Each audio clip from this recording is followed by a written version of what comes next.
Hello friend, welcome my channel Quality Education 4.0. Today I discuss in a 5 core tool in a part 4 and today discuss SPC statical process control friend इसके पहले मैंने 3 part में बना चुका हूँ friend PPAP, PPQP and FME है। अगर आप उन्हें नहीं देखे हो तो पहले आप पिछले पार्ट को देख लो, क्योंकि मैंने सीक्वेंस वाइज ये फ्रेंड बनाया है पार्ट। फ्रेंड मैं आपको बताऊंगा एसपीसी होता क्या है, एसपीसी करते क्यों है, एसपीसी क्या है, कैसे करते हैं, और लास्ट में आपको एक इसका एग्जांपल दूंगा एक्सेल चार्ट। और इसके जो नेक्स्ट वीडियो फ्रेंड में बनाऊंगा उस पर आपको मैं एक्सेल में एसपीसी स्टार्टिंग टू एंड तक कि आप कैसे फॉर बिगनर के लिए वो मेन रहेगा friend. Let's start friend, presented by Alok Kumar.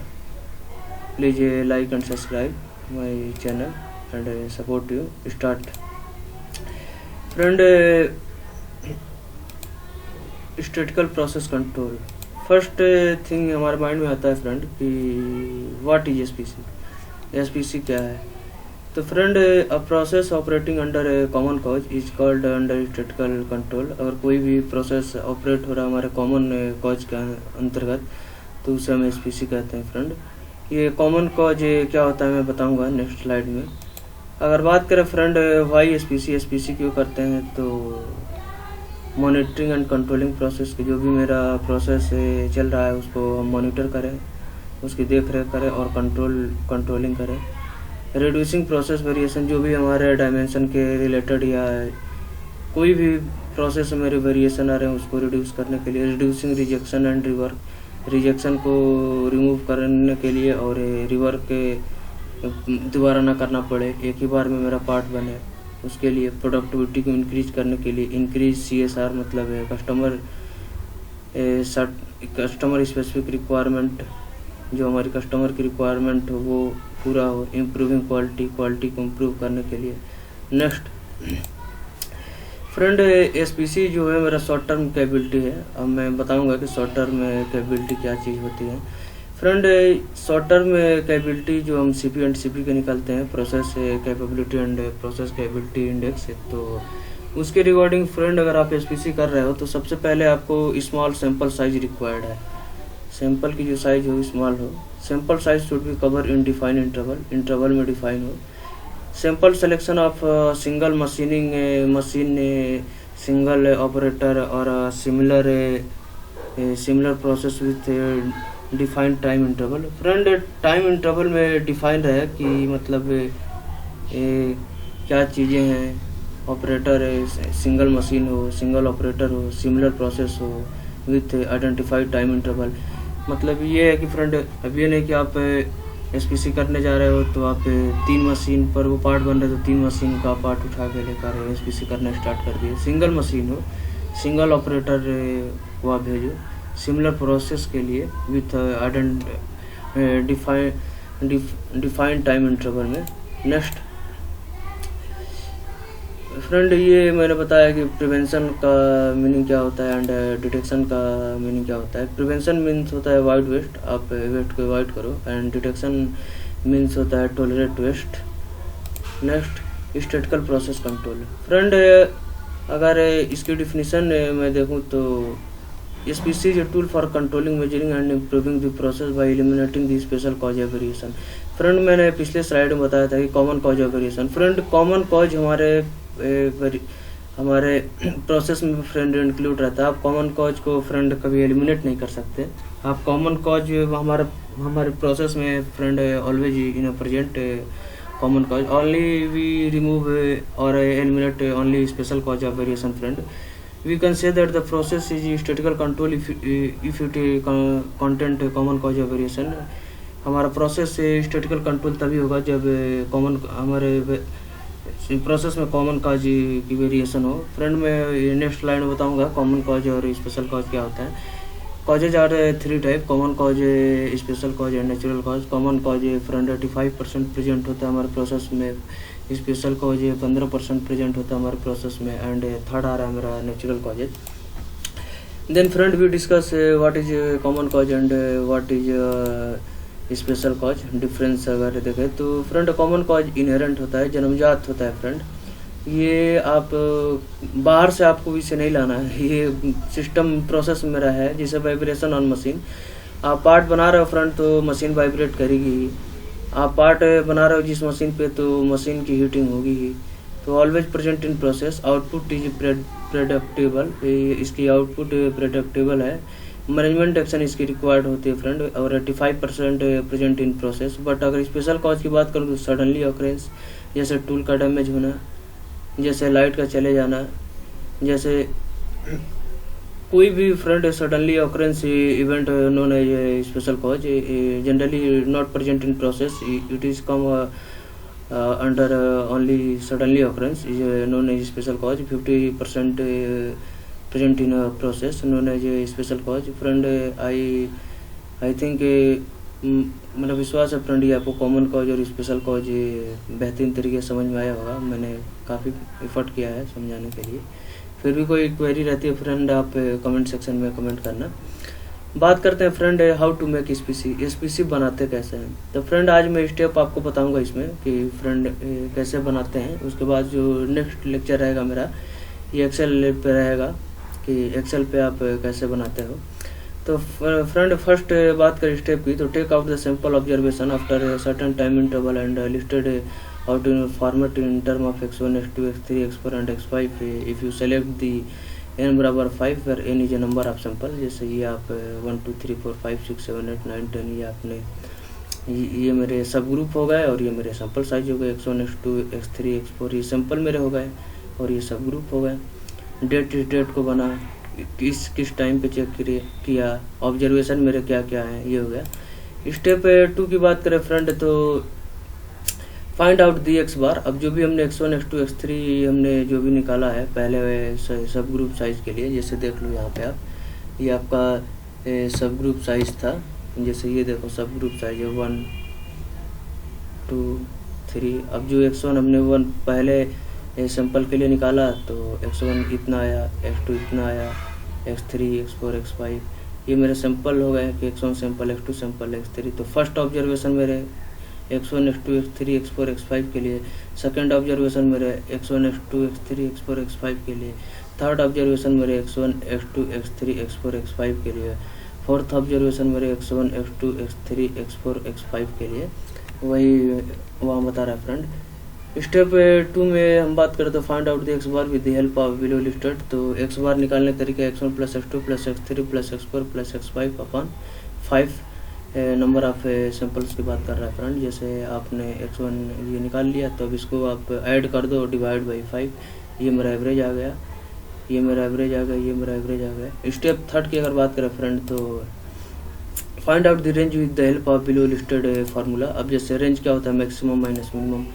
तो अब आप देख लो इसमें अगर आप रेंज निकालोगे तो मैक्सिमम क्या है आपका 11 पॉइंट, देख लो 11.68 आपका मैक्सिमम है। और मिनिमम की बात करूँ तो मिनिमम मेरा 11.62 है। तो आप माइनस कर लो 68 माइनस 62 तो ये रेंज आपका आ गया 0.06। तो उसी तरह सबका रेंज ये निकाला है फ्रेंड। देख लो आपको काफ़ी मैं बेहतरीन तरीके से बता रहा हूँ फ्रेंड। आपको एक बार मैं बता दूंगा इस पर और एक्सेल पे जब बताऊंगा तो चीज़ें काफ़ी क्लियर हो जाएंगी आपकी। पहले आप ये समझने का फ्रेंड प्रयास करो, काफ़ी एक एक स्टेप वाइज मैं बता रहा हूँ इसीलिए।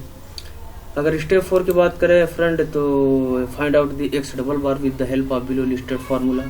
एक्स डबल बार निकालने का तो x1 bar plus x2 bar plus x3 bar plus dot dot dot X number of sample. अब देख लो अब जो भी हमने फ्रेंड x बार निकाला है, x बार हमने निकाल लिया, रेंज निकाल लिया, तो अब इसका समेशन कर दो x1 बार ये हो गया मेरा x2 बार, ये हो गया x3 बार, x4 बार, x5 बार, x6 बार, x7 बार, x8 बार, x9 बार, अब जैसे जैसे निकाले अब x डबल बार ये मैंने निकाल लिया।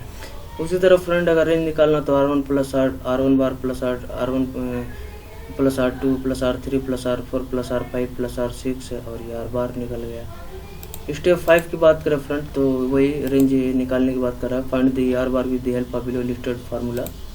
मैंने बता ही दिया है ये कि पिछली स्लाइड में कि आर बार आप कैसे निकाल रहे हो। स्टेप 6 की बात करें फ्रेंड, तो इसमें है कि find out the UCL upper control limit for X chart with the help of below listed formula. UCL equal to X double bar plus A2 R bar. ए2 मेरा क्या है, कांस्टेंट है। एक्स डबल बार हमने निकाल ही लिया, आर बार मेरा मैंने पिछले स्लाइड में निकाल ही दिया हूँ। अब इसमें देख लो friend, UCL X double bar plus A2 R bar and X अगर एलसीएल निकालना है तो अब ए2 अब देख लो ये कांस्टेंट है। अब 5 सैंपल आपने लिया है तो 5 सैंपल के लिए ए2 कितना है, 0.58 हो गया ना फ्रेंड। तो ये चीज़ है। अब आप एलसीएल भी निकालोगे तो उसी तरह निकालोगे। स्टेप 7 मेरा हो गया friend, find out the LCL lower control limit for x bar chart with the help of below listed formula. LCL x double bar minus A2 R बार। तब देख लो फ्रेंड, अब 5 सैंपल लिए हो तो 0.58 एंड एलसीएल आपका निकल आया।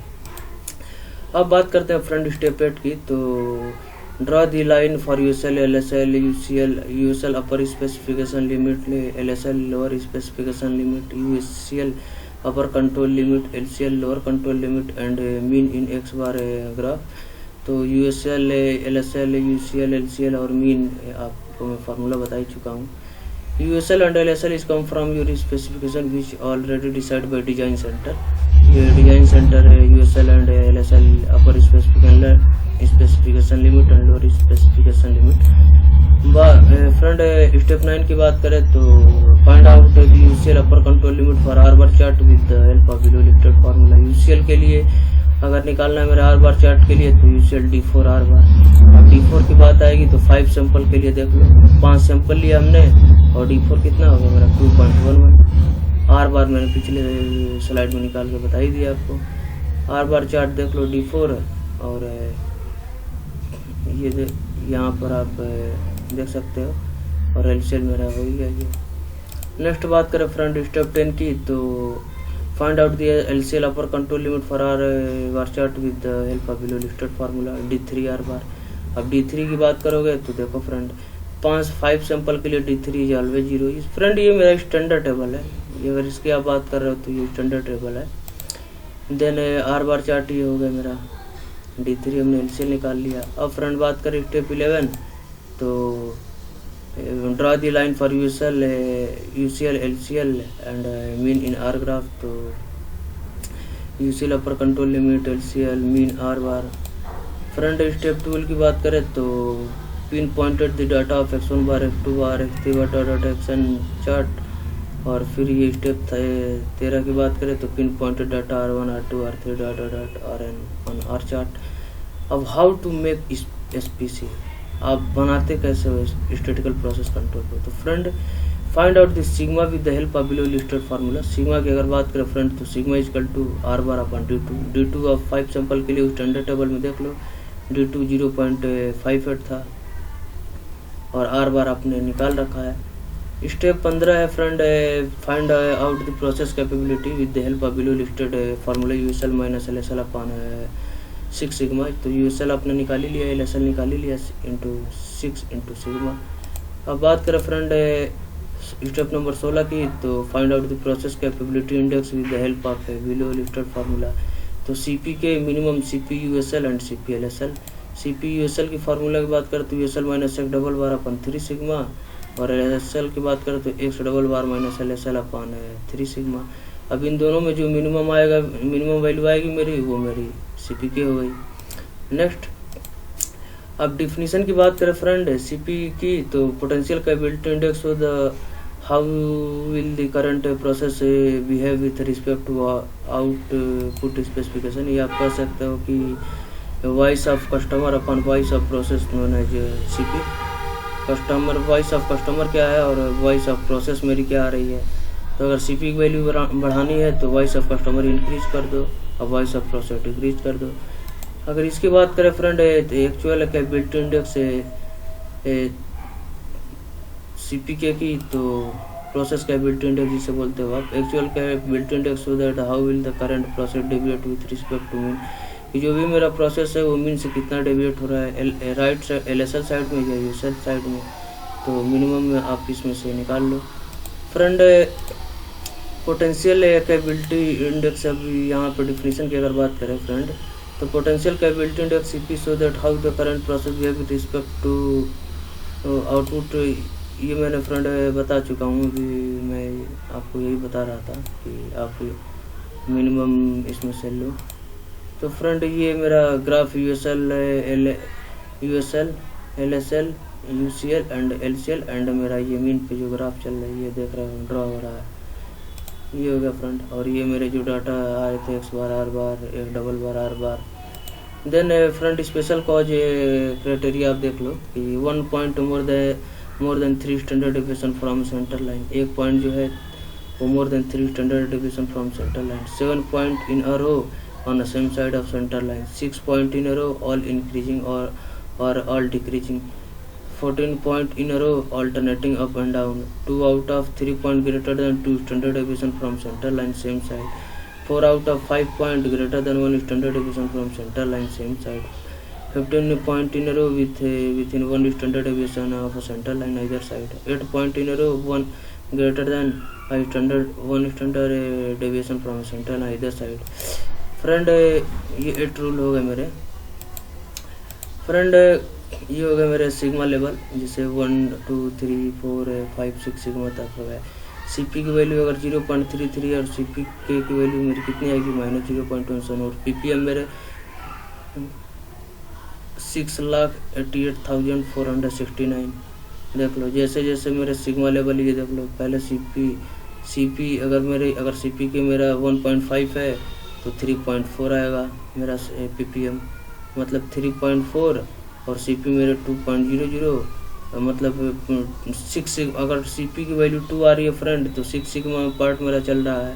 अगर सीपी की वैल्यू 1.67 आ रही है तो 5 सिग्मा मेरा पार्ट चल रहा है। अगर 1.33 आ रही है तो 4 सिग्मा में चल रहा है। अगर सीपी की वैल्यू 1.17 ये आ रही है तो 5 सिग्मा, 1.5 तो देन 6 सिग्मा, 1.33 ग्रेटर देन होना चाहिए सीपीके की वैल्यू। और ये मेरे पीपीएम है, पीपीएम में बता ही चुका हूँ, total defect upon total production into 10⁻⁶। तो फ्रेंड गोल ऑफ एसपीसी की बात करें तो पीपी हो गया मेरा friend process performance greater than 1.67 initially process performance capability. PP के हो गया मेरे 1.67 initially process performance capability index, और CP greater than 1.33 ongoing process capability, CP के index 1.33 on. Then friend we hope ये लेक्चर आपको काफ़ी पसंद आया होगा। मैं आशा करता हूँ कि वीडियो काफ़ी हेल्पफुल रही होगी आपको। कोई भी क्वेरी तो आप कमेंट सेक्शन में पूछ सकते हैं friend. Very thanks for watching and कोई भी क्वेरी हो तो फ्रेंड आप पूछ सकते हो मेरे से। Like and subscribe my channel. Then thanks friend.